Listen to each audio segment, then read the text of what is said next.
Making It Work is brought to you by the Max Dupree Center for Leadership at Fuller Theological Seminary and the Theology of Work Project. Welcome to Making It Work. Through conversation, scripture, and stories, we invite God into work's biggest challenges so that you can live out your purpose in the workplace. I'm Mark Roberts. And I'm Leah Archibald. And this is Making It Work.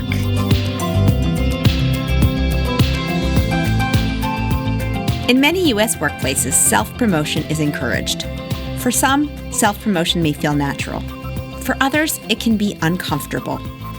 Navigating and maintaining integrity within a culture of self-promotion can be challenging, even confusing. Here to talk with us today about working in a culture that values self-promotion is Monica Busch. Monica is a marketing manager at Facebook. During her 12 years there, she has tried to balance her company's laser-focused impact culture with her desire to be humble, serve others, and allow people to see God doing great and creative things through her work. Monica, welcome to our program. Thank you. It's good to be here. Well, thank you for joining us today. So, Monica, describe from your experience what a self-promoting work culture looks like. What behaviors are rewarded in your job? Sure. So in a self-promoting work culture, I would say that things like taking on high visibility projects that clearly map to high priority goals is very much rewarded. Having a thoughtful strategy in place for increasing visibility for your work and your team. Of course, solving real problems for your business and for your customers if that applies. Some other thoughts I had around that topic would be, I think that anything that is flashy, I would say there's always kind of darling projects on the mind of the business and of the leaders of that business. And so getting on those projects, you will earn a lot of visibility and even just FaceTime with leaders typically if you can get on those flashy, darling projects. So part of that sounds good, like achieving real results for your business, doing things that contribute to the business bottom line. That sounds good. Where does the trouble with self-promotion come in? I would say, that when you think about the urgent and important grid, there's a lot of projects that are low urgency but are very important. Those typically would not be the projects that would be sought after because if you're focused on the immediate reward or the immediate payoff, you often will lose out on opportunities for long-term success for your team and for your company. So I would say that's for sure a downside of like this kind of high impact self-promoting culture. So flashier projects. I hear that. Flashier projects versus long-term projects. Tell me how that's shaken down in the choices that you've made in your own job. Yeah, I mean, a lot of my roles, I've been able to kind of carve out a white space of an area that I've identified that I noticed we're not prioritizing as an organization, but I feel like there's a real business need and that I'm possibly going to be able to help solve it. So there have been a few times in my career where I've done this and created that business case. And there have been several times when I've pitched those ideas multiple times, multiple years after years, or when leadership has changed, and only eventually did they pay off. And so often what I've seen when I've had those opportunities is that by the time we've gotten rolling, it actually often becomes urgent because if it's an important issue that you're not addressing, eventually it's going to cross over that. And so the beauty of it is if you can get ahead of it, then by the time it becomes urgent, you hopefully have something in place. But if not, then everything becomes a fire drill to try to kind of do damage control instead often. And so I think the times in my career when I've been able to have the most impact have been those times when I've identified an area that is important and been given the freedom to kind of innovate and create something new. But did you feel you were putting yourself at risk in a self-promoting culture in those moments? 100%. How did your faith support you in those moments of taking a risk?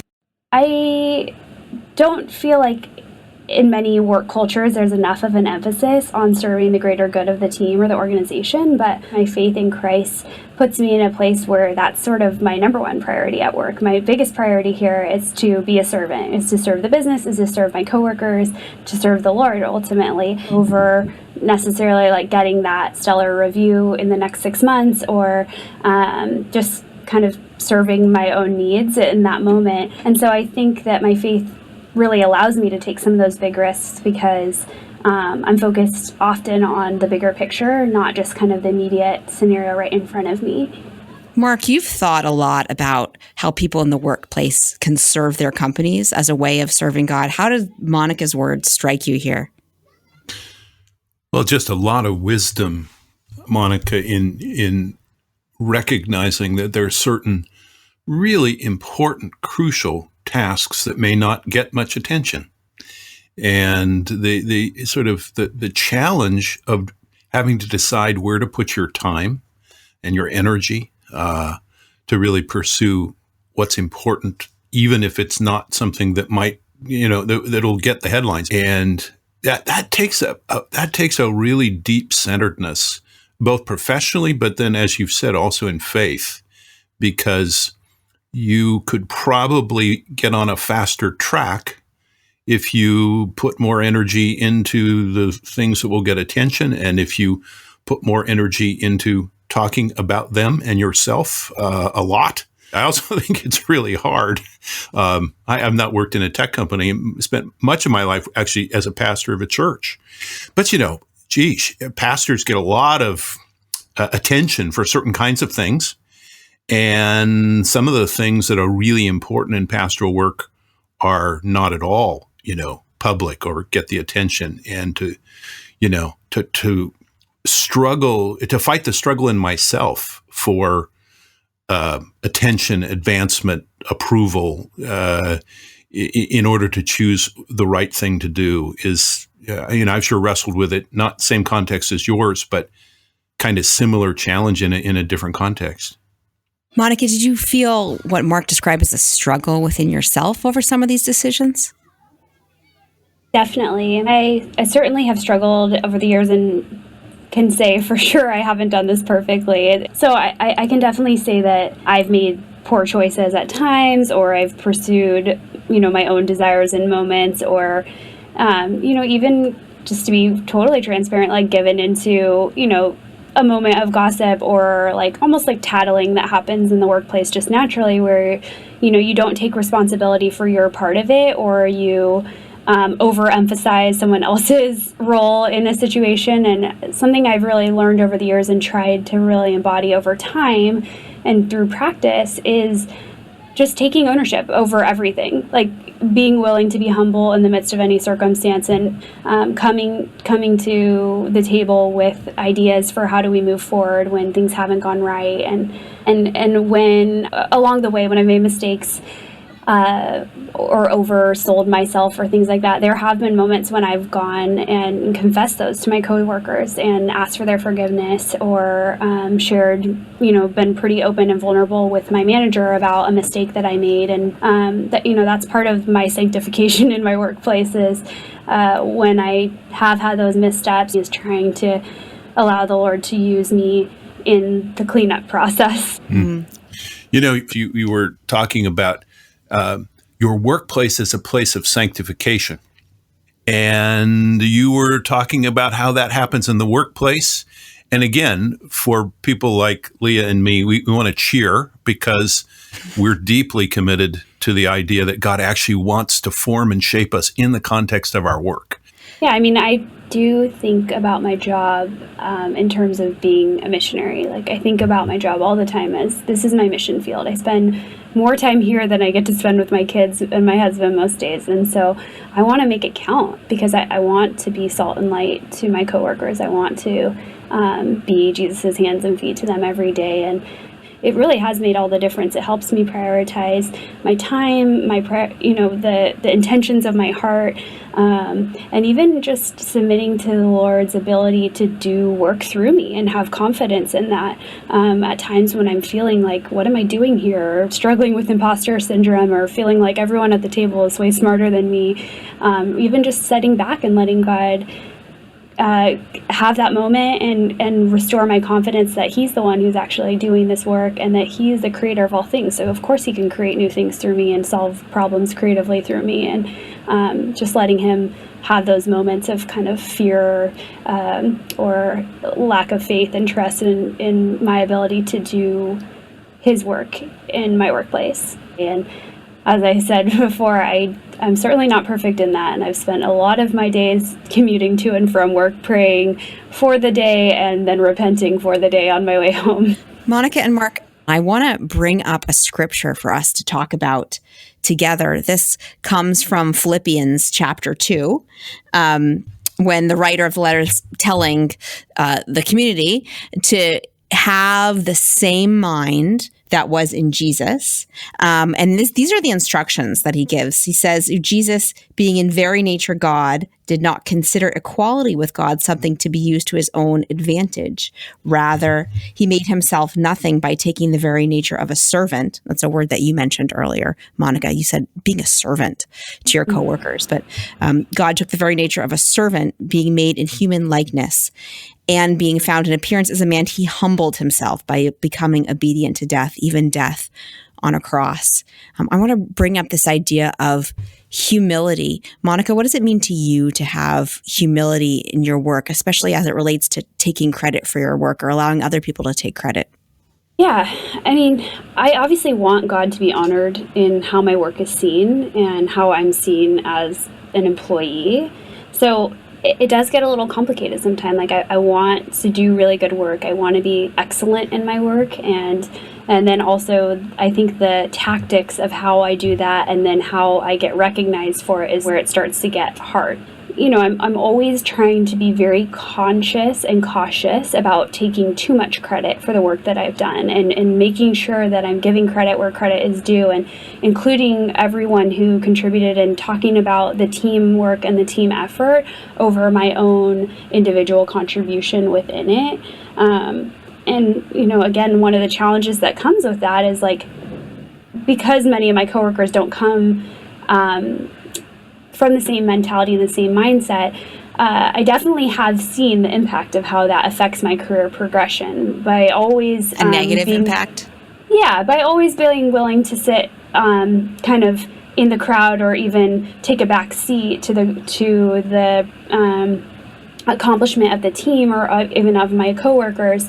You know, I sort of take a back seat. You know, I'm willing to say it's okay because I am not comfortable with overclaiming credit, or I'm not comfortable with not including them. And so I find the balance of like getting the work, getting visibility for the work, getting visibility for the team, and also trying to balance like wanting people to see the Lord in me at work is often it's a fine line to walk between all of those things. Then humility to me often ends up looking like, you know, stating the facts. So sharing what I did and what the team did without over embellishing any element of that. So I have been able to find opportunities where I feel like I've done this pretty well, where I can give, you know, kind of the credit where credit is due, but not go over and above that. But there are certainly many contributions that I make that I don't think anyone really understands the extent to which I had an impact or even just like put effort into it. And there are also many times where I have allowed my coworkers to probably take more credit for the work that I've done than I would maybe like, or than is just accurate. How does that feel to you coming out of that situation where someone else takes more credit for the work that you've done? You know, it's hard. I'm human, and that's hard, and it's a hard place to be in. It's happened a lot over the years, but at the same time, like, your perspective really matters in that. And so for me, like, work is such an important part of my life, but it's not the only thing. It's not what defines my value or my success. So I don't feel crushed when I make a mistake, or when I don't get credit for something, or when someone else takes credit for me. And ultimately, like, my value comes from Christ and who I am in Him, not in my success in my job, or in, the day-to-day accomplishments, or how other people see me. So I feel like I'm able to kind of navigate that with some level of stability and peace, and even trying to find joy for my coworker who might have gotten credit. It's like, rarely is it somebody just taking credit flat out. It's often like they did contribute. They just probably like overextended their contribution, or just underrepresented somebody else's. And so, trying to find that true joy for them and being happy for them and in their recognition is something that I strive for. I'm trying to just recenter myself and ground myself in my identity in Christ. Really does help me kind of ride those waves of like the good times and the bad. Is there a specific situation that you could lead us through where someone took credit for something you've done and how you handled that? Yes. With names and dates and their email address. All the dirty details. One example comes to my mind where I had a new coworker join our team, and he and I were working on something, and he shared it with our manager right after we finished working on it, and essentially said, like, I did this thing and I wanted to share it with you. And he didn't even include me on the note to her, and she brought it up in a one-on-one meeting with me that he was working on this thing, and I was like, okay. I actually also helped work on that, and I was so caught off guard that I really didn't know how to respond. And she was like, oh, okay, cool. Like, she didn't really think much about it. But then it happened again, like within a week. So he had only been on the team for 2 weeks, and it happened twice. And so at that point I was like, well, this kind of stinks, but more than anything, like, he is not going to be set up for success at our company, which is like a highly collaborative company. Almost never is one person responsible for anything fully. And so I did approach my manager, and I said, I wanted to let you know this has happened, not because I'm upset and like I don't really care, and I also know that that I'm working on this now, but now that it's happened twice, I do worry that this could be like setting him up not for a lot of success here. And so I'm happy to talk to him about it, but I also am wondering if this is just sort of like a cultural onboarding thing for you to talk to him about, which is like, hey, when you work with your coworkers, it's great if you could just include them as a CC and just make sure to call out their contributions. And she ended up having a great conversation with him about that, and it never happened again. And I think that in some ways, like, I hope it was sort of a gift to him to end up like starting on the right foot. I could see, like, if he had continued down that pathway, other people might not have been as willing to allow it to happen. And I was sort of in a tough place where I was like, do I say something? Do I let her say something? So I ended up just asking her what her opinion was, and was willing to handle it myself or defer to her, however she thought was most appropriate. And I think it worked out pretty well in the end. And but that was like a very specific example of somebody who definitely was overextending his role in the work we were doing. That's a great story. I think most folks have probably experienced something like that one way or another. And, as you said, it's not altogether clear what you do with that. Do you just absorb it? Do you address it? It seems to me like you were at first going to just not pursue it, but then you noticed a pattern, and right. The pattern was troubling. And again, not really just troubling to you and your ego or professional advancement, but to the team and the company. But the way you did it was very redemptive. I mean, you could have, I'm sure, found another way to bring that person down a peg, or, and you didn't do that. And it's reflective. I was just, as you were talking, I was thinking of times in my life where it's really a struggle. In one of my former occupations, not my current one, I did something I was extremely proud of. I actually still think it was one of the best things I did in that context of work. And for some strange reason, I don't understand, a colleague, I think, actually came to believe that it was his idea. It was my idea. completely. But I think he really believed it, and everybody else believed his idea. And he got more affirmation and praise and all this. And in that case, I took it to the Lord. I was distressed.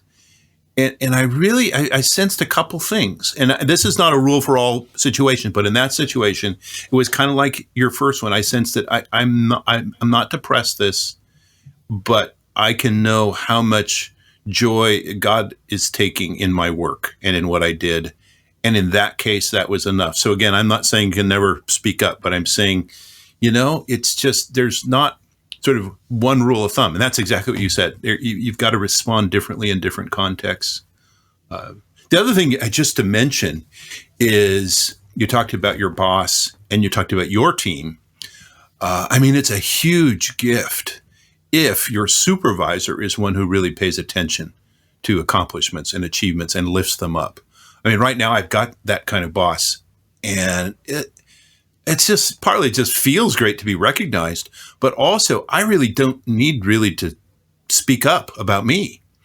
What I do, and in continuing to try to learn to do more and more, is to affirm those with whom I work and lift up them and their work.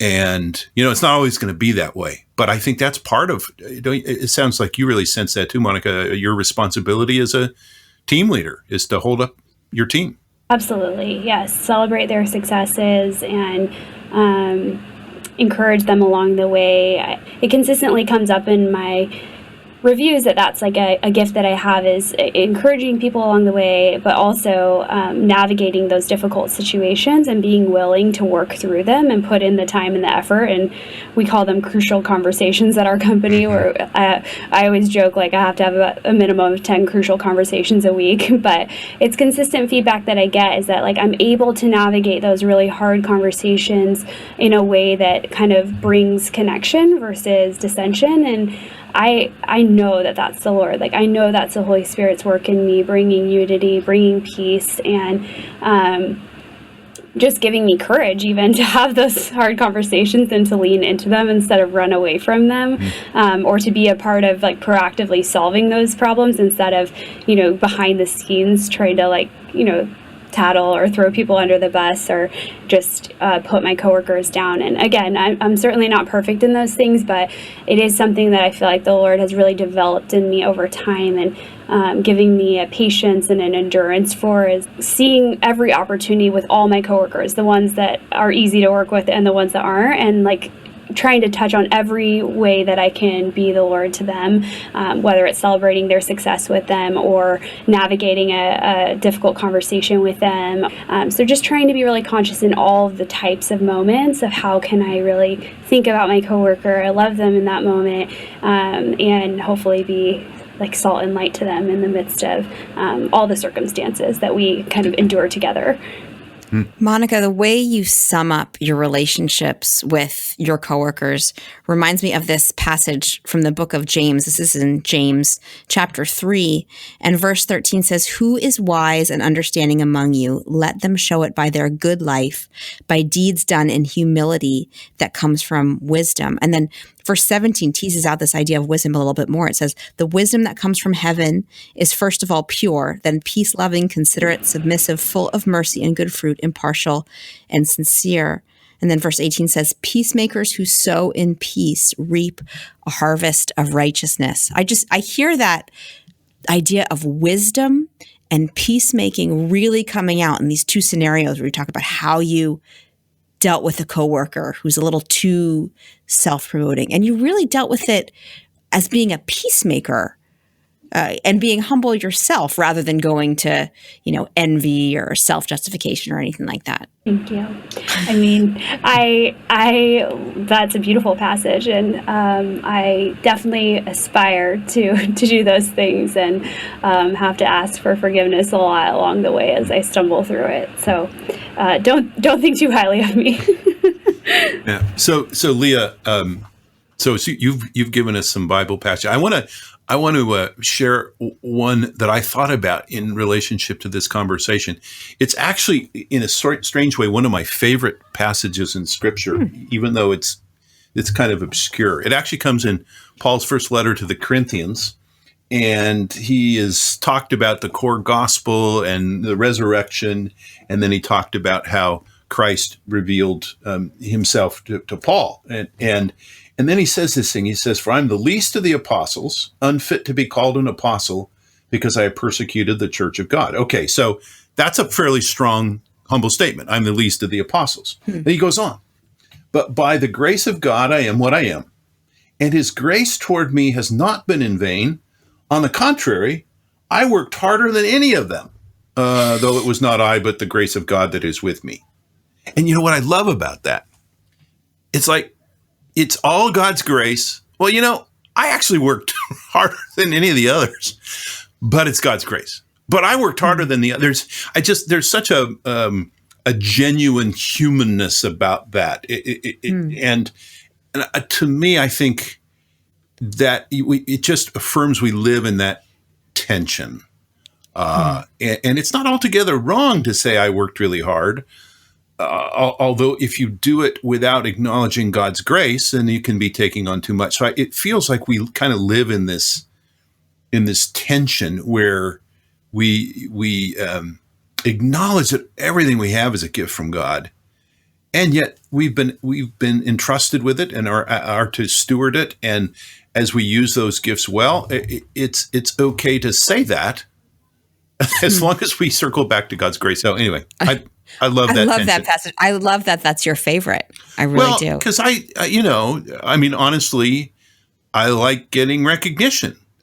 And I also, the further I go in life, the more I realize, oh my gosh, it's so much God's grace. I also work really hard, but it's really God's grace. And I think the more I recognize the grace, the more that turns into gratitude.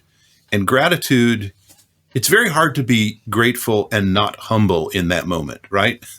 So I think somehow the gratitude helps with the humility piece.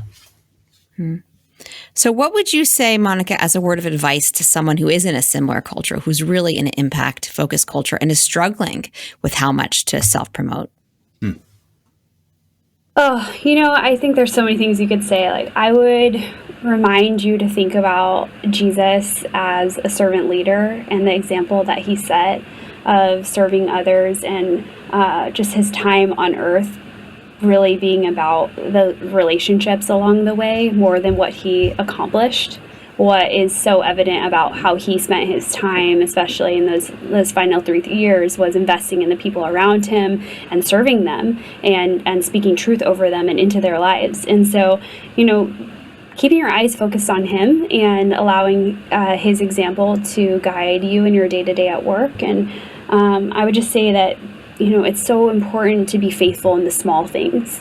I feel like our integrity as Christians often ends up eroding over time when we're just not faithful in the small things that end up leading to the big things and pile up to be the big things. So just being faithful in the small things along the way, which includes, when you make mistakes, cleaning them up and taking the time to invest in the relationship that you might have had a hiccup with, or spending time in prayer to ask God to redeem some mistake that you had. So just along the way, doing your work well and doing your work unto the Lord, and just being faithful in the moments that no one is watching and no one is seeing, or that no one will ever hear about, that will never get promoted or shared in your company, and just being faithful in all those small things that ultimately do open doors for you to be trusted with the big things. When you think of the small things, I just think of how many moments I've been in front of my computer staring at an email message saying, do I use the word I or do I use the word we? And it's such a small word, right? It's a 1-letter word or a 2-letter word, but there's such a big difference. How much do I use the word I? How much do I use the word we when I talk about something my team accomplished, or when I talk about something that went wrong, right? When I talked about something that failed. This week, I just got an email from my boss that said, hey, we got a negative comment on this article. Can you reply to it? Some article that's up on our website. And my first instinct was to go, I didn't write it. I didn't write that article. He thinks I wrote that article, but I didn't really. I'm going to go find the person who wrote that article and make them reply to the negative comment. And I'm going to write an email back, making sure he knows who it was. And you know what I had to do in that moment? as I had to stop and I had to pray. I really had to, it took more than a moment. It took a few minutes. I had to spend a few minutes not responding to that email immediately. It took me a few minutes to say, hey, how important is this? How important is it to go like put someone else on the pill, to like go point out something, a coworker, or go find someone else who did something wrong, to save my face for a minute when all my boss was asking me to do was reply to the comment. And in the end, I gave it a few minutes of deep breaths, and then I just wrote I did the job that he was asking me to do, and never pointed out the fact that it wasn't my article. I'm pointing it out here, though. So months later, the truth is out. But it's so difficult, because my ego is so big. That I always want to protect it above everything else. And I always want all the positive comments, and I always want the negative comments to go to someone else. And that's not how God shapes me through my work. God shapes me more into his image by giving me opportunities to be humble, like he did. Mm-hmm. Yeah. Monica, what's your hope for the future in your career? Do you feel at some point in your career you're going to want to promote yourself more, or do you feel comfortable? Do you hope that your company will change to a different culture? And what's your big hope?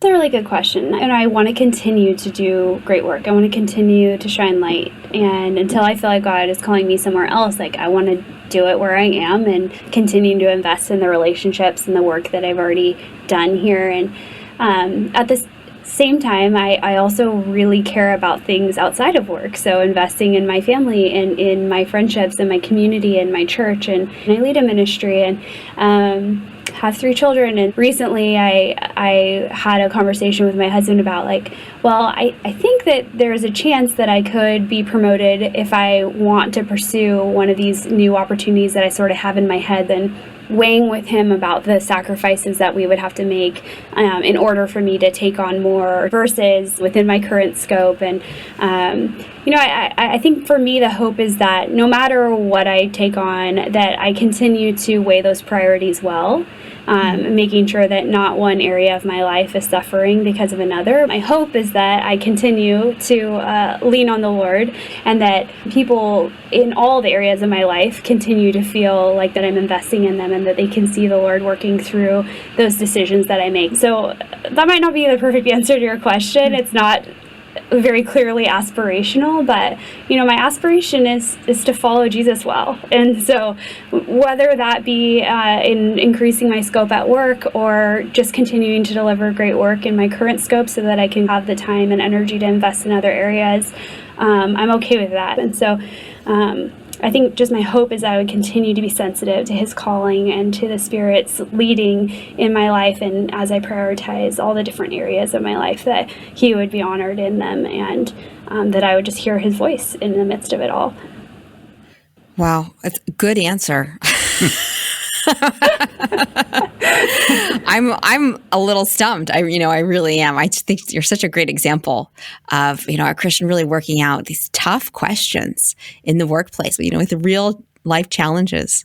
Mark, do you have final thoughts on this topic? Well, the one I had, you pretty much just said, so I'll just say it too. I mean, Monica, you are in a high-tech company in an extremely competitive context up in the the Bay Area in Silicon Valley, and I think I was just thinking, if someone had sort of come in but missed the beginning of our conversation where we introduced you, they might think you're working in some sort of sweet family business, and not that that's easy, but it's just what I do so appreciate about the way you've talked about this is this integration that you talked about, that your work in this challenging context, also very fruitful and exciting context, but is deeply integrated with your faith, and your faith with your work, and that's helping you to have